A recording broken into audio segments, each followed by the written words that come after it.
Avas Voyage existe depuis au moins 10 ans.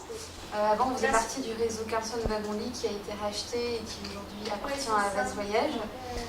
La particularité, c'est que nous sommes une franchise Avas Voyage et que donc on appartient à un petit réseau, Visage du Monde, qui a 30 agences en France, principalement sur la partie nord-ouest de la France. Donc on appartient à 100% à Visage du Monde, mais on est franchisé à Avas Voyage. Okay.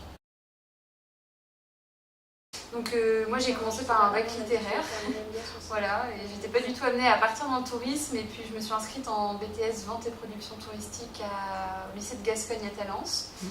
Et j'ai souhaité continuer après mon BTS, je suis partie en école de commerce de tourisme d'Escaët à Aix-en-Provence. Et pour valider mon mémoire, il fallait faire un stage, et j'ai fait mon stage chez Avas Voyage, et depuis, voilà, j'y suis restée.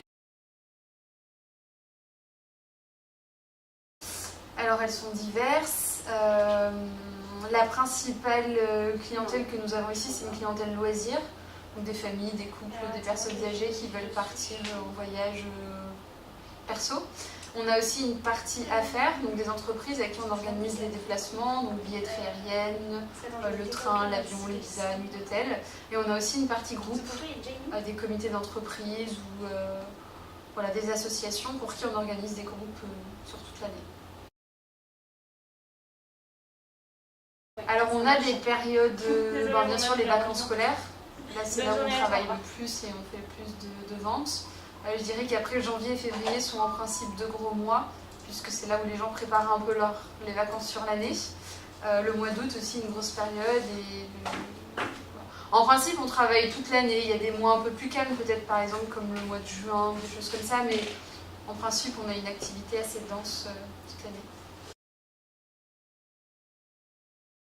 Je dirais que l'avantage dans ce métier-là, c'est qu'on a des missions qui sont fixes. Le matin, effectivement, on va checker nos billets d'avion, tout ça. Mais après, on n'a pas une journée figée, c'est-à-dire que toutes les journées sont assez différentes parce que ça dépend des demandes, de l'activité. On essaie d'être dynamique aussi au quotidien et de ne pas attendre que le client rentre dans l'agence.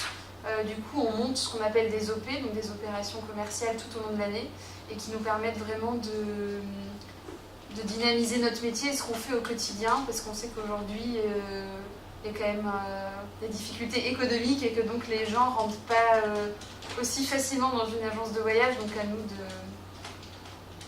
de dynamiser notre activité.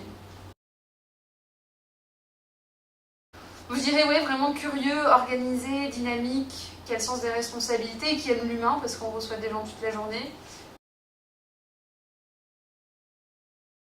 Je dirais que ce qui m'a motivée, c'est vraiment l'aspect humain et la connaissance géographique et historique que ça demandait aussi dans nos compétences.